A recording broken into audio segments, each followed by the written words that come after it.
Greetings, everyone. Happy Monday night, or whatever day of the night you're watching this recap. It's your girl D Green 2.0, and I thank you again for joining me, showing support. I'm so silly, y'all. Y'all know that. Anywho, we are here to recap episode 2 of Real Housewives of Atlanta, season 17, and it's only fitting to do so with the truest building in the background. Remember how I mentioned to you guys last time how I moved to Midtown and I was gonna try to start doing like more recaps throughout the apartment to kind of give you views. But yeah, this is my view. I love it. I love it. I'm on the 12th floor. Fox Theater is within walking distance. Bank of America building is right there. It's nice. It's nice for someone like me that loves stimulation. I love the arts. This is like the best area for me to live in if I'm gonna be in a new city. And I love New York. Anyone that knows me personally knows that, yeah, I'm the type of girl that goes on to New York for vacation. And so Midtown was just fitting. You know, it's a lot to do here, lots of eateries, lots of bars. Ponte City Market's down the street. I'm living the dream, y'all. Living the dream. I love it. And so yeah, I just thought it would be a nice little backdrop to have that back there while we recap this episode, which was a pretty good episode. It was a super episode, if I'm not mistaken. I think this episode was, well, I watched it on Peacock. So on Peacock, it was like 55 minutes long. And I think when it aired live, it was like an hour and 10, hour and 15 minutes. I'm not sure. But nonetheless, it was very interesting. I noticed some things that caused me to maybe slightly start to tip the scales for some of the people. Granted, season's still early, okay? But I'm still going to go with the notion of the original 6 that I said I liked. And if you don't remember, it was Shamia's 50-50, Drew's 50-50. Cynthia could do no wrong. Pinky, love me some Pinky. K. Michelle, love me some K. Michelle. And why do I keep forgetting the 6th person? Oh God, who is this? Okay, we're gonna do this together. Hold on, who is that 6th person? We're gonna start over. K. Michelle, Pinky, Drew, Shamia, Cynthia, Angela. Can I forget Angela? Angela, yes, those are my 6. Those are the ones that I'm rooting for. Kelly may be creeping in there. You know, she provided some depth this episode. I felt more drawn to her story because I totally understand her struggle. You know, as a businesswoman trying to start something, especially when it's something that's never been accomplished and you have a lot riding on it, a lot of generational wealth, and you're doing it essentially on your own, and then you're having to rebuild after doing it with a partner who's trying to take you for everything you've got: body, mind, soul, spirit, pocketbook. That dude is, I don't even want to trash him because I don't know their situation, but it's hard, you know, starting over when you have such a big goal that you're trying to achieve and it's taking so much out of you, and but you still don't want to give up. And it is unfortunate that the Sandy Springs location that she opened has closed, but I hope this hasn't killed her spirit because I know what it feels like. It's actually what pushed me to kind of start to reevaluate like what I saw as success. What I saw as traditional success, especially growing up, was, you know, you achieve the American dream. That is, you get married, you have the kid, you get the degree, you get the job, all that stuff. There is no like one way path to success. You can achieve success through entrepreneurship. You could do it the way that I did it. You could do a mixture of both. But the point I'm trying to make is when there is no blueprint set for you, meaning you're the first one in your family to try to do that, you're gonna bump your head a little bit, especially if you really didn't have mentors. So my heart kind of went out to Kelly because I appreciate how transparent she was about the failures that she has had to go through to land on the other side. And yeah, it's when you a single mom, man, and it's all riding on you, you do worry. You have those sleepless nights. Because me starting my real estate business, because I have my rental properties, that was a gamble I took. Because when I first started it, I started it with the intention to start it with someone that I thought we were starting over together. And then we both were kind of bumping our heads trying to figure it out, but we ended up just parting ways. And then I had to go back to the drawing board by myself after I had spent so much money. So who else is going to pour in more capital? You know, it's coming out of my pockets and it's keeping me up at night. But I had to protect my investment, so I did what I had to do. And, you know, now I'm here. I'm trying to get my other properties. I have one property that has 2 units. I'm trying to get occupancy for there. But I already have occupancy on one of my houses. So, you know, it's not a sprint, it's a marathon. But it does stress you out when you're doing something that hasn't been done before. Because you have to learn and bump your head. But when you learn, those lessons stick. But anywho, that's not why I came to talk to you guys about that. I'm here to talk about this episode, which, like I said, it was meaty. So I've spent about 6 minutes rambling. That's so I can start cursing. Because if you curse before the 5-minute mark, it like dings your video or something like that. Even though I'm not monetized yet, I still kind of want to, you know, get into the habit of saving it for after 5 minutes, because I have a potty mouth. As smart as I am and as intelligent as I am and as nerdy as I can be, your girl can fucking cuss like a sailor. But anywho, let's try to keep it clean for a little bit. But I'm gonna have choice words throughout this recap, okay? I'm sorry, I warned you already. Before we get into it though, I forgot to ask you, housekeeping. Don't forget to like, comment, subscribe, share, hit that notification bell. And again, I'm not sure if you can hype me up, but if you can, by all means, please hype me up. I'd appreciate it. You know, I'm a small channel trying to grow over here. All right, so episode 2, season 17. It's called Rumors and Raised Eyebrows. Eyebrows were definitely raising for me. All right, so we start the episode with Shamia and Pinky. They're, I guess, doing some sort of ice dunk tank. It helps you burn fat. I've heard about that. I heard a lot of athletes do that as well. Aiden and Phaedra driving. Aiden is, I think when they were filming, he was 15. That boy is driving already. Like I said, I feel old, and I rue the day my daughter starts driving. She jokes with me and says she wants to start driving now. Hell no, we're not doing that. But I'm just looking and I'm like, wow, he is such a young man. He is such a young man, and he looks like his daddy. Thank God he has a sweet soul, because I can't stand his damn daddy.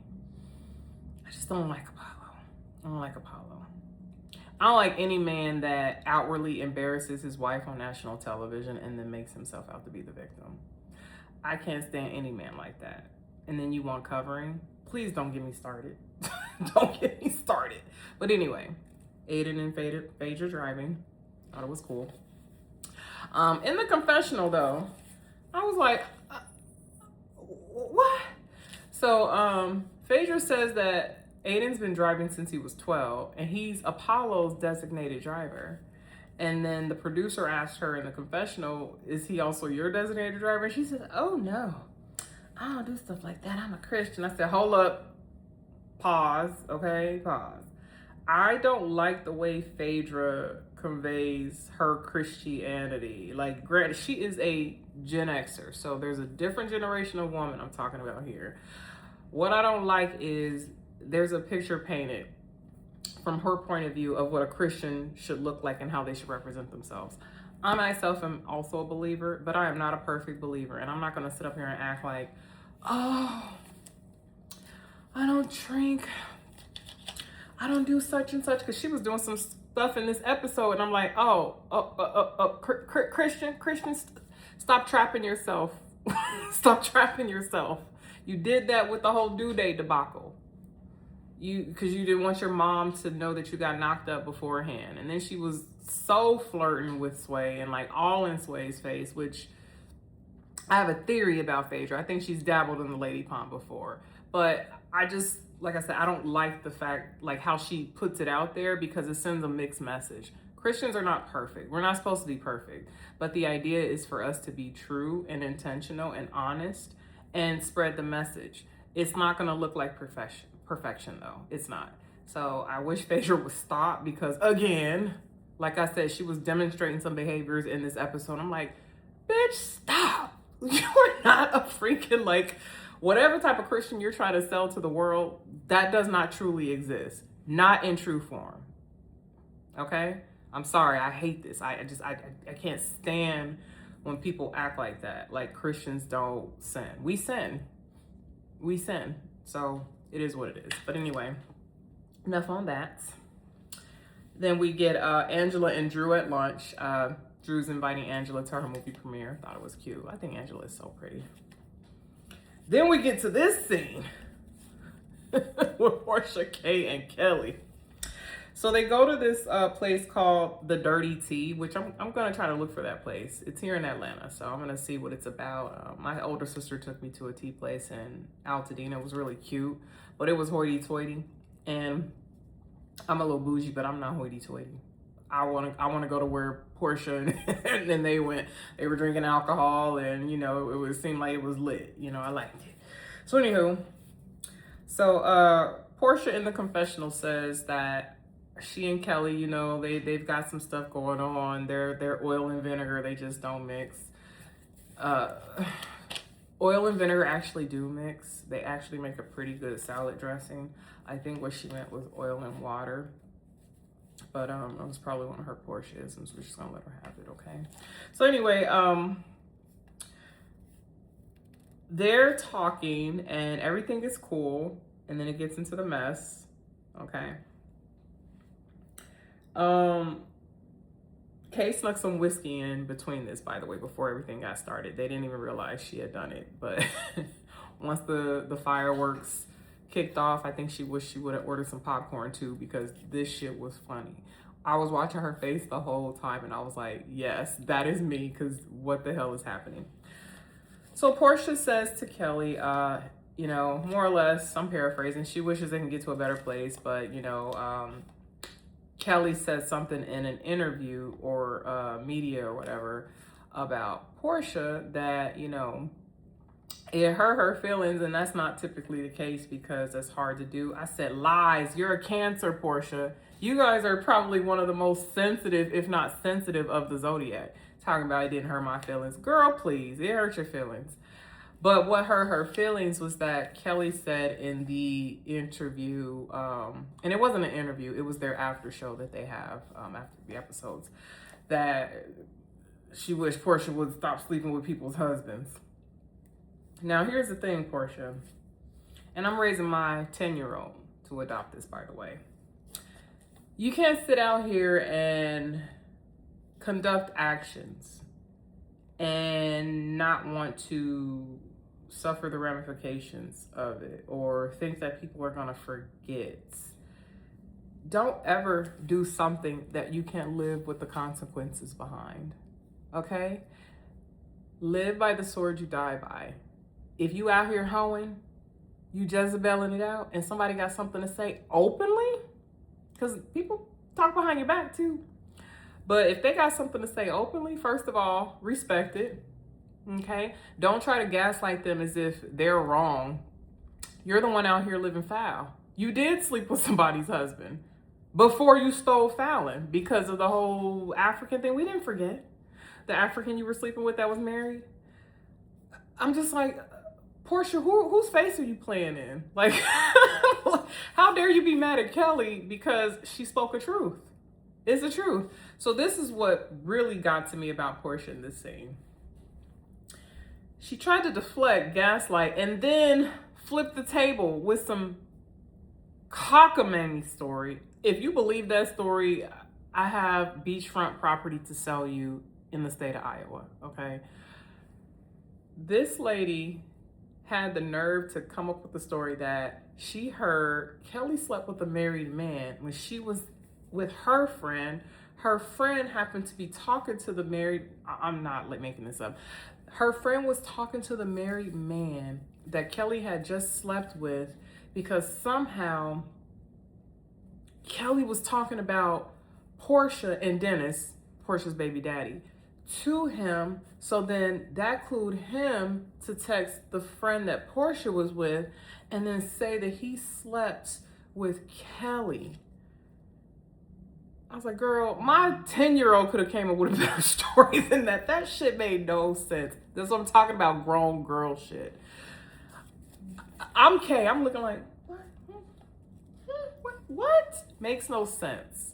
How does that make sense? Like, seriously. Regardless of what you heard, you have no proof. She kept saying she had proof. She had text messages she could show, never showed it.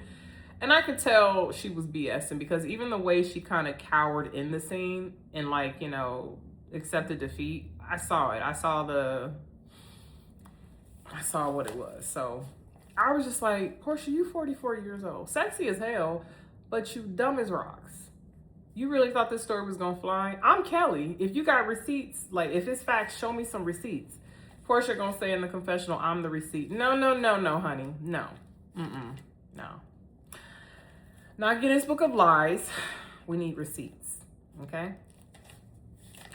And if I'm Kelly, I would be pissed too. But what I didn't like about Kelly is you had a lot of opportunity to say what you said later, which was pretty clever. I loved it, the whole Portia thing. You got some licks in, some nice, nasty licks in the scene, but I wish you would have came as heavy with her when you didn't have your audience. Because that's what I didn't like. But I understood, you know, you being upset and taken off guard by the BS. Like, I was like, wow. I couldn't be on a cast with Portia because she would... Actually, I could because I would watch her really carefully. And when she tries the BS, I'm not going for it. Absolutely not. I will call her out every time. Because Portia's beautiful, but she's not a conflict strategist. She's not. And girls like her, you just got to pay attention and not get caught up in the emotional rapture that you can get caught up in with a chick like that, because you got to be a grown woman when you looking in the eyes of a grown girl. And so I wish Kelly would have like demonstrated more of that in that scene. Anyway, so then we get to Pinky Cole and her family. She says that her and her husband have been together for only 5 years. Wow. Life be life. That's why I'm saying, like, people define certain things on timelines. Shit, life could just happen fast. So Pinky Cole says in, what was it, 2018 or 19, she started her business. Then she meets her husband. This is 2020. They're married, and she got pregnant 3 months after they met. It happens, okay? And now they have 5 kids altogether to show for it. His 2 prior to their relationship. Beautiful little girls too, and they have cool names. I love the names, location names, Dallas and Denver. And then the rest of them have names that start with D. That can get confusing. Pinky couldn't even, like, off the top remember her youngest her youngest name because it starts with a D. But that can get confusing because, like, my nieces, right, they all start with an E. And all unique names, Eden, Eva, and Elise. But sometimes I'll call Elise Eva and Eden Elise, and it just gets all mixed up. Shout out to my babies. So yes, I understood the mix up. She says that she was raised very Jamaican. Her mother was a hustler. I think she said her mother worked like 4 jobs. So, you know, that we know Jamaicans are known for their hard work ethic. And so it was kind of instilled in her to work hard and achieve success at an early age. Her husband is also successful. I've never eaten at his restaurant. It's called Big Dave's Cheesesteak. She said he is number 6 in, I guess, the country of fastest growing fast food restaurants. I was like, wow, talk about power couple.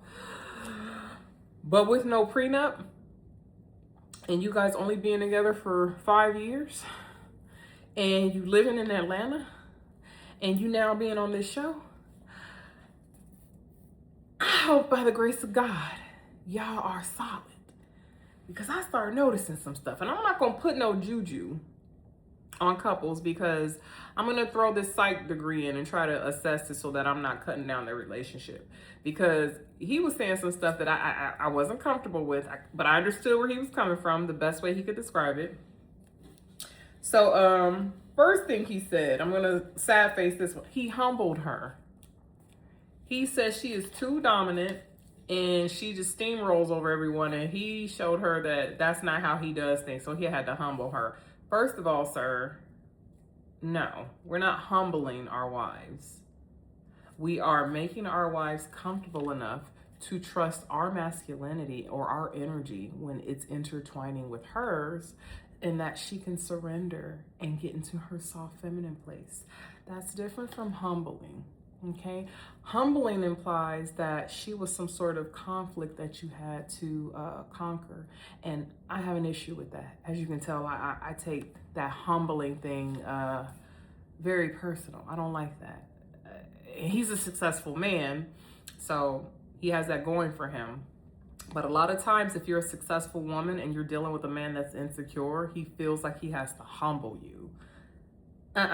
Who the fuck is doing that? We're not doing that shit. No, you're not humbling me. You are making me feel comfortable to be in my feminine energy constantly while I'm with you, because you are so masculine and you protect and cover me.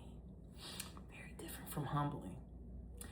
But what he did say that I liked is that with her being a dominant woman, if you are with a woman like that as a man, it forces you to level up. So at least he's learning. So I did appreciate that, because you can look at it as competition. Nah, not me. I want my man to want to be as successful, if not more successful than me. And if I motivate him to do that and the bag comes back to us, oh, baby, yeah. Yeah, learn from mama. Learn from mama. Rest your head on my teeth. Learn from mama and teach mama too, and spoil mama. So he counteracted that whole humble comment with that. I was like, okay, I like that. Now this is where I was kind of like, I get him and I get her and I understand, you know, because they both look relatively young, like under 50. They haven't quite hit that peak of wisdom yet. So she said that, you know, she grew so fast, and we all know the story. She hit a hump. She lost her business. She went $20 million in debt, lost her business for 43 days, ended up purchasing it back. The mental toll that she's dealing with all of this. And granted, like, I think this is not mentioned enough. She has 3 children under the age of 5, just as old. If, you know, her business is a couple of years older, but her kids are just as old as her business. So she's taken on motherhood, which comes with postpartum, right? All this stress, like, that's a lot. That's a lot. And so she said there were times where she didn't feel like she had her husband's support. And so he was beside her, but emotionally he more or less wasn't carrying her. And I'm paraphrasing, but I understood what both of them were trying to say. And on his end, you know, he's a man, and I'm not trying to, you know, down men, but we all know that men 9 times out of 10 don't possess the same emotional intelligence capacity as women. So if your spouse is suffering, you're not necessarily going to know how to cater to that, especially when he himself was also growing. So he's focused on his development, and he's looking at it for, I'm providing for my family. So in a way, that's his way of showing up. But the disconnect is yes, show up for us in that way. But when I need to lean on you as my partner, I just need you to carry me for a little bit, you know, emotionally. Like, let me just cry and like just hold me and tell me it's going to be okay. Kiss my forehead, like, you know, soothe me. So I understood where she was coming from, but I understood his position as a man too, especially being a Black man. There's not a lot of space given to Black men to really develop emotionally. However, that's not an excuse, because times have changed and there is a lot of information out there if you are willing to learn. You know, you can't keep blaming, oh, nobody showed me and nobody taught me and I didn't learn. Just like you learn how to do business and you learn different things, you can learn how to navigate emotionally in a relationship and care for your woman and love her and protect her and provide that support for her.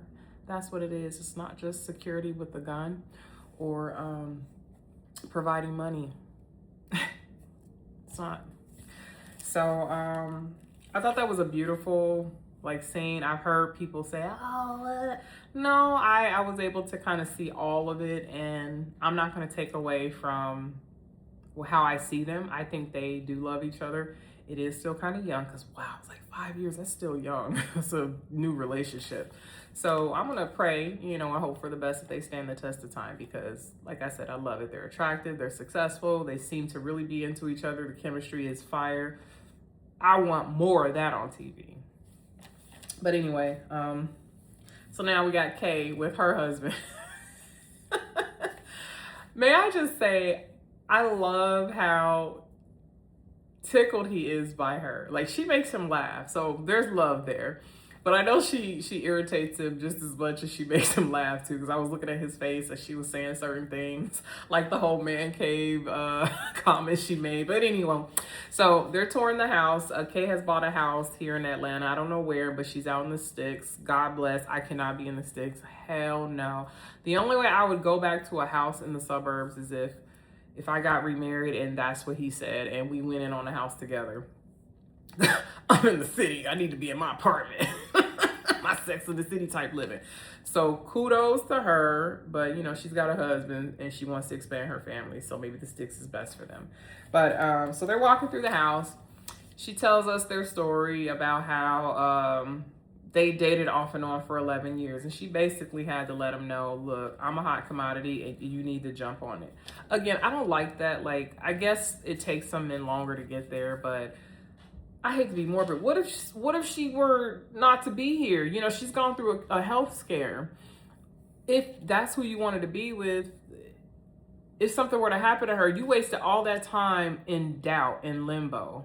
Now, granted, it didn't happen, but I'm just saying, like, it's not that you got to rush, but the same woman that wrote the song "You Can't Raise a Man," it's just disillusioning to me that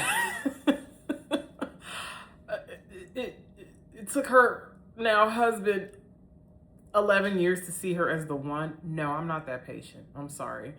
And then I was looking at him while they were, because there was a scene where they went to the courthouse and she was like, oh, there's 2K, whatever his last name. That didn't look like a man that was in bliss. Was I alone? I was like, I don't know, okay. Nice guy, good on paper. It's good to be with a normal dude. I'm glad she's not with any entertainer, dentist, safe dude. But still, sometimes those dudes that are nerdy and safe, you think they're safe, those are the ones that didn't get a lot of attention in high school. And then they take you through the ringer because, they smell themselves with either they realize, damn, I'm fine, or I got money. Oh, they want to do it all. So maybe that's what the 10 years was. I can't. So God bless her. She got her husband, so that's all that matters, right? So, she said, he has a practice in Memphis with his father, but now he has to get his license to work here in Atlanta. So at the time of filming, I guess he wasn't licensed. Maybe he's licensed now, but if you apply, you can get that all worked out. So now this, where I was like, I know that's right. So in case y'all don't know, I'm 42 come June. I know. Thank you. But I also want to have another child. So I make no issue and no qualms about discussing my journey. So I do want to give myself until I'm about 45 to have another kid. I did get pregnant recently in 2024, my last relationship, and I miscarried. So it shows that it's possible for me to get pregnant. But Kay is 44 and she wants to have a little girl. She says she's also always wanted a little girl, but God gave her a little boy. So she has a 21-year-old son, Chase, and she wants to have her little girl. So she's working on her fertility and getting that worked out. And I said, good for her. And I'm loving to hear more stories like this. I love it because it gives me hope, because I haven't lost hope. I do want to have my second baby. My daughter says, hell no, but I do want to have my second baby. I just want to. I don't want her to be my only child forever. Now I have my stepson, but he's biologically not mine. You know, I want a little one running around, you know, my little love child. So I was like, I like this. I like this. Shout out to you, Miss Tadetta, but there's a YouTuber and Facebook lady. I won't say Facebook lady, but she's an influencer. She's 44, and her husband, Fred, is 51, and they have a 1-year-old, baby Naomi. Her name is Tanetta Crawford. That baby is so cute. If you have not seen her, just look her up on YouTube and you'll see baby Naomi. Carbon copy of her dad. Looks just like her dad. So I just like to see stories of women in their 40s having babies because, like I said, I want to have my second child.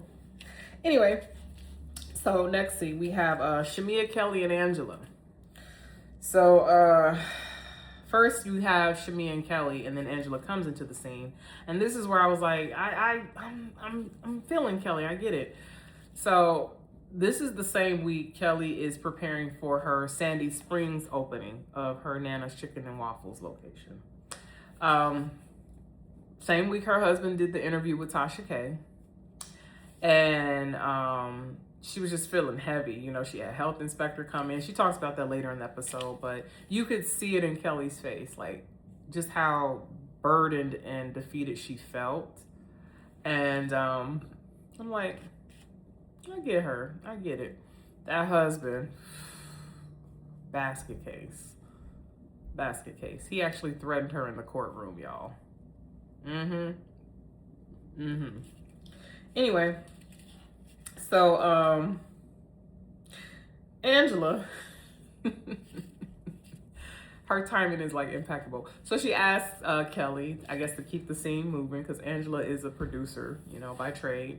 She's like, how are your finances? So that's how she gets into, you know, discussing with us, you know, how much it cost her and how much it's been weighing heavy on her and the husband. And I'm looking at Angela in this confessional with this black, love the look. She looks so pretty. Then, let me see. Oh, okay. This. So for some reason, Shamia is perplexed that Angela doesn't see issue with, I guess, the way Drew questioned the receipts involving the whole situation with Angela's husband last season, that rumor. I didn't watch it, but there was some BS. But the point is Shamia can't find it in her heart to understand why Angela is not taking an issue with Drew. Well, I'm with Angela because I'm a grown-ass woman and I don't need to have an issue with her over something that's moot at this point. It's not going to put a damper on our friendship. Now, this is where I was like, damn it, Shamia, don't piss me off. Acting like a fucking child. So why is it that because you can't find resolve with Portia, you can't understand why women can find resolve within each other? You and Portia have a deeper friendship, and there's more stuff that went on between you two. And quiet as it's kept, let's keep it real. You created that monster. You decided to opt as a supporting character, and you don't like the treatment you received, and you let a lot of stuff slide because you want to nurture the friendship. But meanwhile, you're pushing your feelings to the side. That's a one-sided toxic friendship that unfortunately your actions helped you create. So you cannot compare the falling out of you and Portia to any of these little fallouts that these women have because they're new and they're able to resolve it and move on.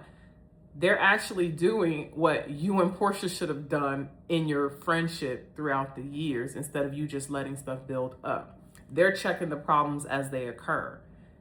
You're upset because you don't understand that. And I'm sorry, but you can't blame anybody but yourself. Like, just because you're passive doesn't mean everybody else is passive. And that's just how it is. So, Angela called her Shamessi. I agree in the confessional. And then Kelly is telling them about how Portia, you know, what she did at the tea situation or whatever. And this is what I mean. As she's telling the story, she's got a whole different type of energy than she had at the tea with Kay and Portia. No, you weren't rah-rah like that. You did throw some jabs in, like I said, but not like that. Talking about, okay, Horsha, and even Shamia knew you was talking shit, because she's like, I know you didn't say that in person. So, like, yeah, Kelly, I was like, I'm not feeling that, okay, girl. So anyway, Drew's movie premiere. Side note, I was looking at the theater, and I think they filmed this at the Regal and Atlantic Station, because I was looking at them go up the escalator, and that's the only Regal that I know that has that. You can correct me if I'm wrong in the comments, but yeah, I was like, is that Atlantic Station? And then I saw, like, outside of one of the windows, the building on the outside, there's a bar below it, little pink sign, I forget the name of the bar, but I was like, is that building? So I think it was the Atlantic Station, but anyway. So we got Drew's premiere. Everybody goes with the exception of K. Michelle. Shamia wasn't invited. I think Cynthia was there. Was Cynthia there? I can't remember, but anyway. So, Phaedra and Angela, they greet each other in the theater.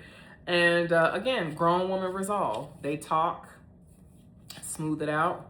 Angela asked her flat out, like, did you or did you not have those people come in to Kelly's event last year and start that rumor about my husband? And Phaedra's like, no, I didn't. You know, at this point, it's your word against mine, and we got a show to, you know, make, and I just met you, and it's not that serious. My eyes on you, but I'm not gonna hold a grudge. I like that. That's how you resolve conflict resolution. Pay attention, Shamia.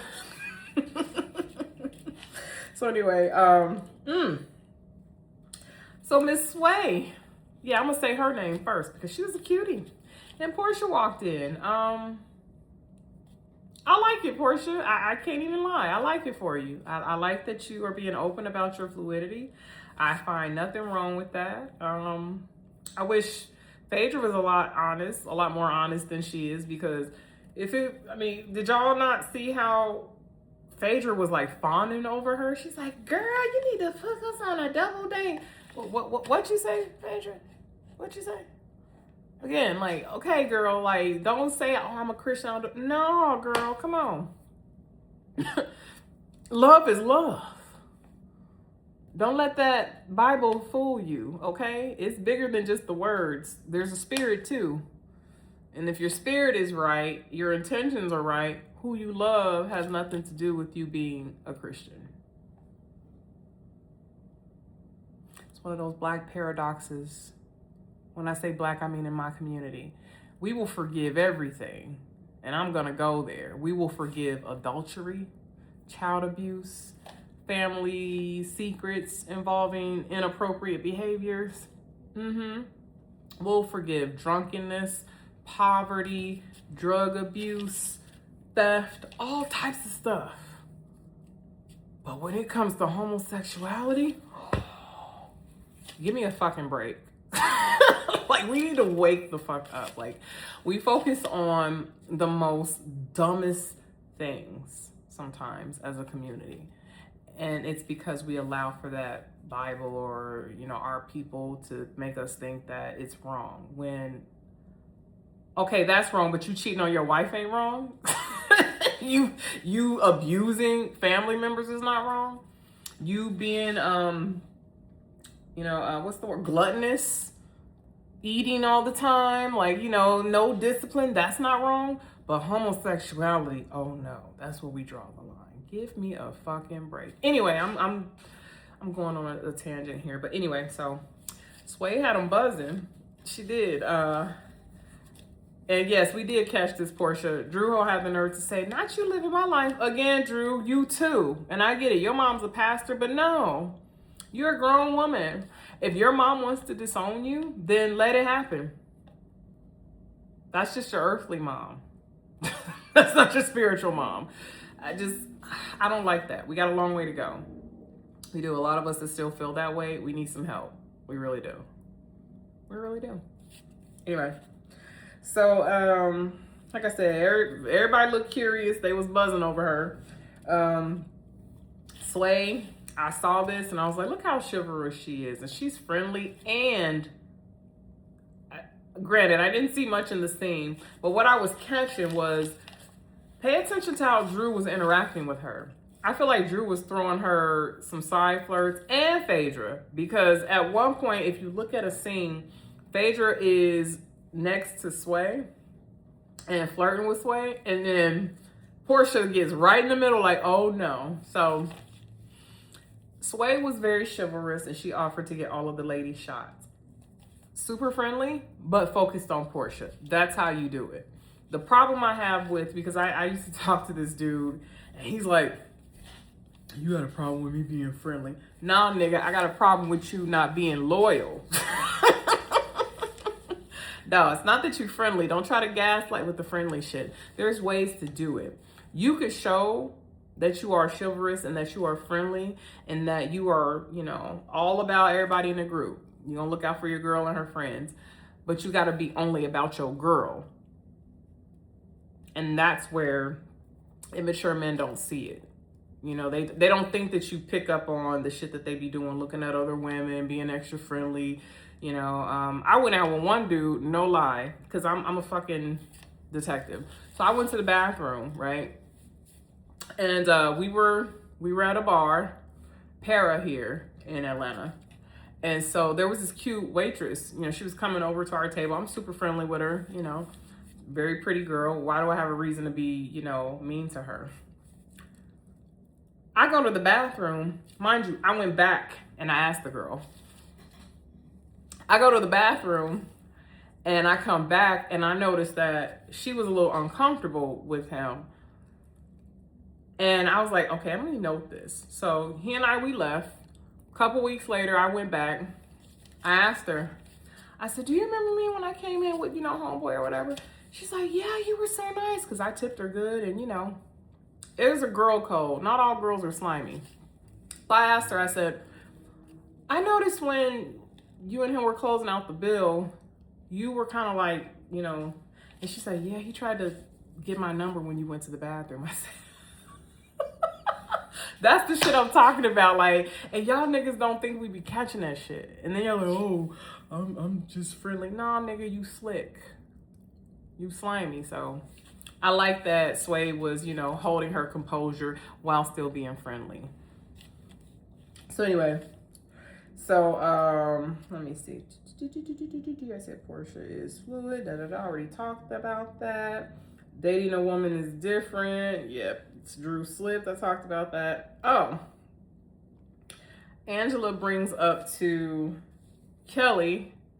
No, I'm sorry. She brings up to the group that Kelly was talking about Portia. So Portia got wind of it. And Portia's like, well, what happened? What happened?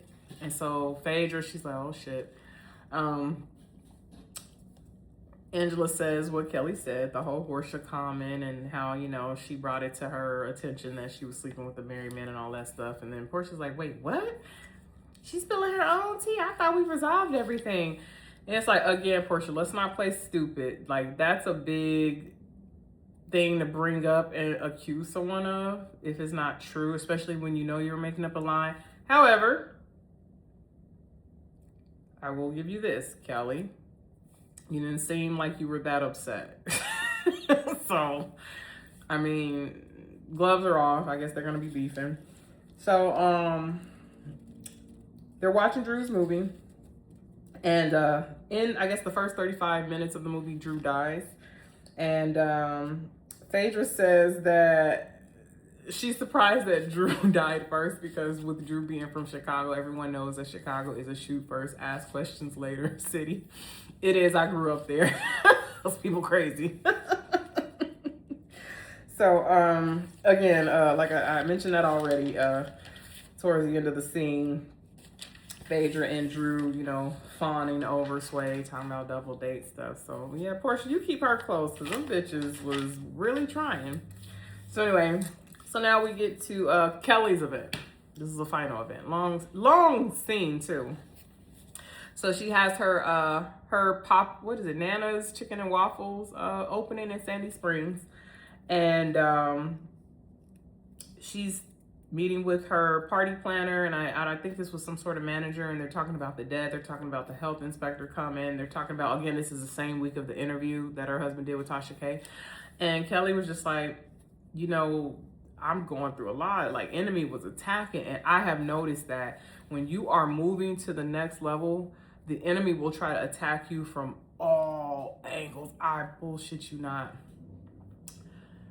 For me, for example, when I had got to a place where I had the financing to rehab my houses for the move-in, so I'm getting ready for the real estate business that I'm starting. I went to a concert in LA with my sister. She wanted to go see Cardi B, flew out to go, you know, hang out with them. It was a much needed trip that I didn't realize I needed until I took it.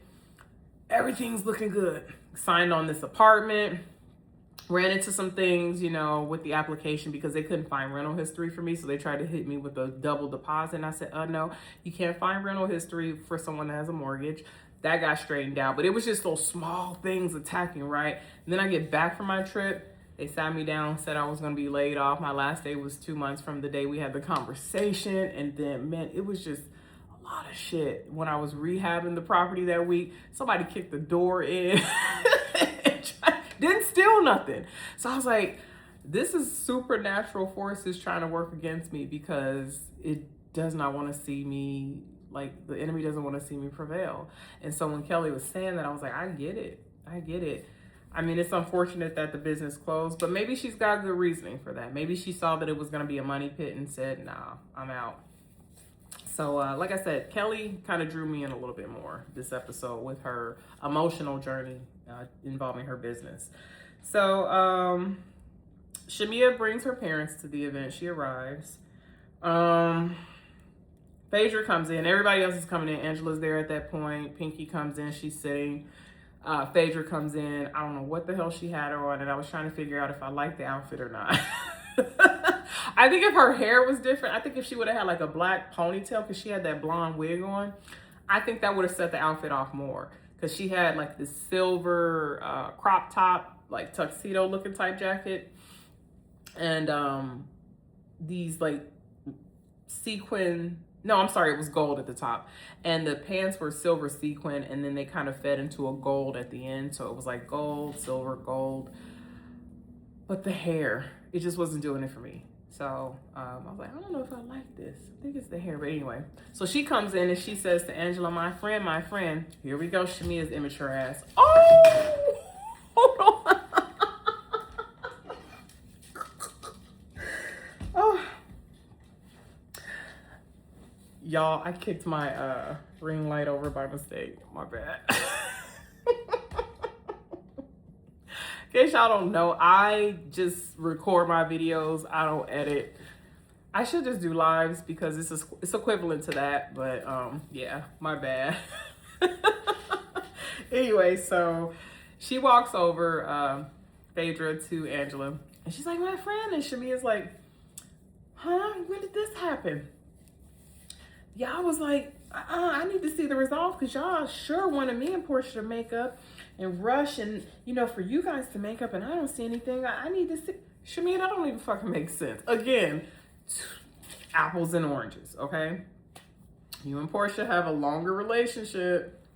These people are just meeting, but they are resolving the conflict as they run into the conflict and they're both being honest about their feelings in said conflict. You, on the other hand, are passive and then you let things build up and then all of a sudden you start attacking her on an open platform. Not the same. Not the same. So Shamia needs to stop. And even Pinky said, it's because they grown and they're getting over stuff. Yeah, we grown women over here. Not grown girls, Shamia.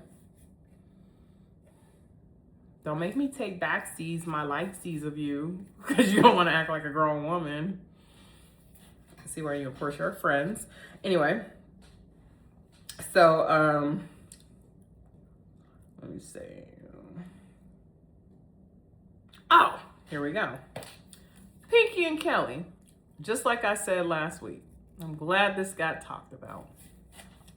So Pinky gives Kelly a bottle of champagne, I'm assuming. It looked like a champagne bag. And she sits with her and she's like, I want to make sure you and I are on the same page.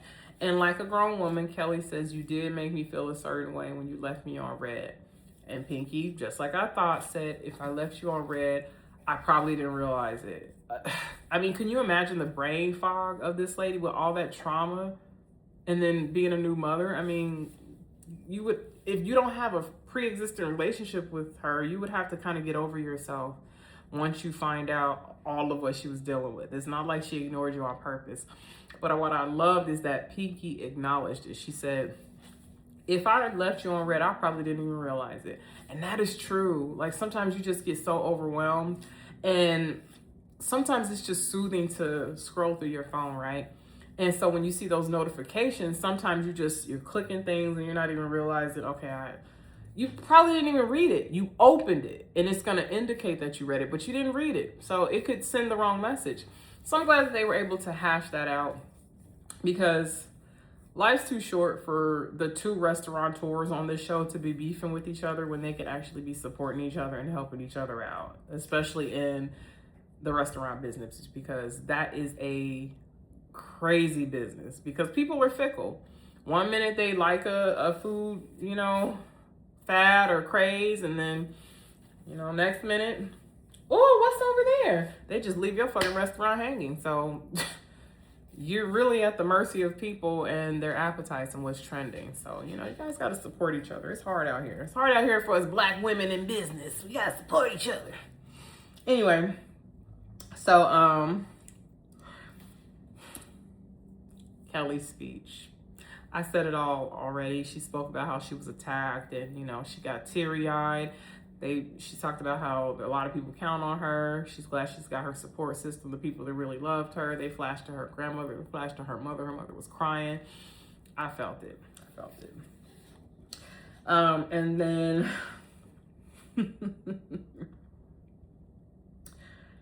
oh, let me say this before I say this. She mentioned something, and I've felt this before at one point in my journey. She said everything got so hard and she almost gave up.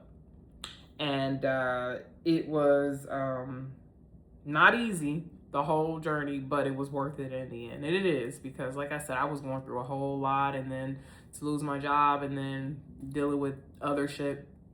At one point I almost gave up, and I'm glad I didn't, because now I've gotten to the other side. I'm in my happy space. So, sometimes you just gotta muck through it. So, yeah.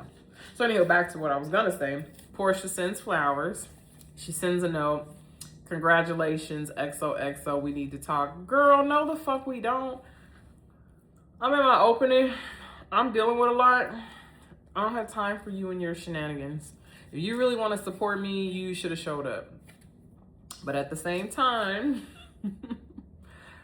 if, it got back to Portia that you were talking shit about her, no, she's not going to go. So you kind of have to understand your part in this too. But Kelly's not knowing yet that Portia was told about what was discussed. So it's really not going to get any better between them until one, if not both of them, lays down this sword of pretension.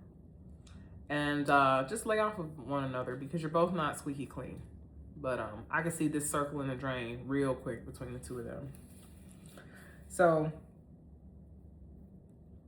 Kelly rejects her flowers and tells her that, yeah, your flowers are all broke up. They're broken flowers from a broken person. Love that line. And then Portia was just taken aback and got off the phone. I mean, I don't blame her. So let me see. Oh, Cynthia said something funny. So it was mentioned about, the whole married man, because Kelly's telling the group what was said. And the group is like, whoa, I understand. I would be pissed too. And then when Kelly was telling everyone, the inner workings of the story, the discussion about Portia and Dennis and the man being married and blah, blah, blah. Cynthia was also me. If I'm sleeping with a married man, the last person I'm going to be worried about is Dennis and Portia. The only person I'm going to be worried about is the wife. Anyway, so yeah, it was nice, nasty, and Kelly said basically, fuck those flowers. I mean, I'm with you. Fuck those flowers. So Shamia and Drew, I was with Drew on this one. I'm sorry. I was like, I get it. So Shamia goes over to Drew. She's like, yeah, congratulations on your movie. I wish I could have come to the premiere. And Drew's like, girl, I never know where you gonna come, with me. I never know how you're gonna come at me. And yes, like I said, I didn't watch the season last season, but if I recall, there was discussion about how Shamia was basically going against Drew because Portia had beef with Drew. So a lot of the drama that occurred between Shamia and Drew was because Shamia was trying to be loyal to Portia. So they don't even have like substantial beef. They have tertiary beef, it's a third person.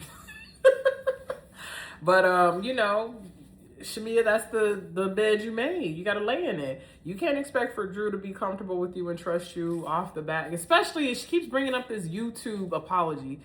Girl, you said if I offended you. First of all, that negates any apology if you say if. If you're apologizing, you're apologizing. There's no ifs about it. So Shamia just kind of has to accept that you came in foul because you had, premeditated thoughts, hinging on the loyalty of your friend towards a person that you didn't even get to know. So of course that person's going to have their defenses up about you. I wouldn't trust your ass either. You fine as hell, but I wouldn't trust your ass. So anyway, so then they're, going back and forth. Shamia's mother, bless her heart, she comes in. You're not a housewife. I love it. I respect. Let me stop lying. I'll always respect my elders because elders be out of fucking whack. Sometimes you gotta let them know. Anyway, you're coming into a situation. I love the wisdom. And she's right. The enemy, when it's lurking between the two, you gotta be able to bind it up and know what it is and let it. But this ain't that type of group. These are not these spiritually inclined, grounded, sensible church ladies. That they're not that. So they're not going to necessarily, automatically see it as the enemy trying to attack them developing a friendship. They're going to want to get into the mess. They got a job to do. So I appreciated Mama Morton, but I was like, wrong time, wrong place. And then Drew's like, well, if we're going to get mothers involved, we don't want my mama to get involved because she's going to bring her holy oil Bible and the south side of Chicago, because Drew's mother's a pastor. So I was just like, okay, whatever. I get it though. I would probably ride for Bowie too. That's my girl.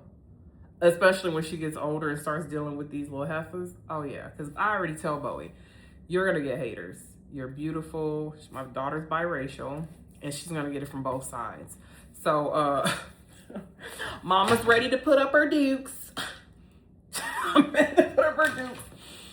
So I get Mama Morton on that front, but not with the television show. Anyway, so like I said, that whole YouTube apology, it was nice, but that one-stop shop shit, when you personally offended people, yeah, you're gonna have to do a little better. So yeah, I'm with Drew on that one. And yeah, that's where they leave it. So final scene. And this one was, a little heartbreaking, but I mean, so K. Michelle, she's at the CMAs, and this is very important because she's opening for a Black country artist in Nashville, Tennessee, which is country town, but mostly white, you can really. And so for this person to be a Black artist in country in Nashville, and Kay's opening for her, it's a big thing. So come hell or high water, Kay was going to be at this event. Kay is talking about how, I'm like, I couldn't even imagine this. Like, body fluids smell, so could you, okay, hear me out. So Kay says she was sitting, and before her performance, she felt no pain. She was numb, but when she got up, she was sitting in a puddle of liquid. And because she was about to get out and perform, the only thing to do was to get her ready for the performance. They can't cancel the minute of it, right? So everybody in a state of panic is blow drying her. And all I could think is, oh my God, could you imagine the smell, like the heat? Because I'm sorry, like if it's an infection, if it's fluid, it's gonna have a smell. So that's just me being awkward and my nerdy part coming out. I'm sorry. So So she says that she didn't feel it. She didn't realize she was even sick or anything was happening. So she got back to her hotel room. That's nothing you play with. That could have turned into sepsis. It says next day. So she went back home to Atlanta. She's in the hospital. And her assistant Kalani's with her, and she calls her husband to tell him that she's at the hospital, and she, needs him to check on her or whatever, or reach out to Kalani if she's not able to get a hold of her, or he's not able to get a hold of her. But she got real sad, and she talked about what she did to her body and how she regrets it. She got illegal injections in her butt. And at the time when she got them, I think the practice was relatively new, or it was still underground where people were doing it in their basements, especially here in Atlanta. Stripper capital, everybody want to get their ass injected. But her body's been rejecting all of this stuff over the years, and it's caused major complications. In fact, I believe Kay was on a show trying to help women that went through the same type of procedure and needed help. And some people, they die behind this. And so even though she's gotten the surgeries, I guess there's still tissue within her body that's dead. And her doctor said it was an open wound, and there was some dead scar tissue, and she basically had an infection in that area. That is, I commend women that do it, or men too. But in 2023, and this is why it's super sensitive now, because I used to kind of flirt with the idea of possibly getting surgeries, because I have large breasts naturally, and I wanted to get them reduced. And then my nose, I've questioned, maybe I should get my nose taken in a little bit. I would probably look cute. No, I got a big nose. When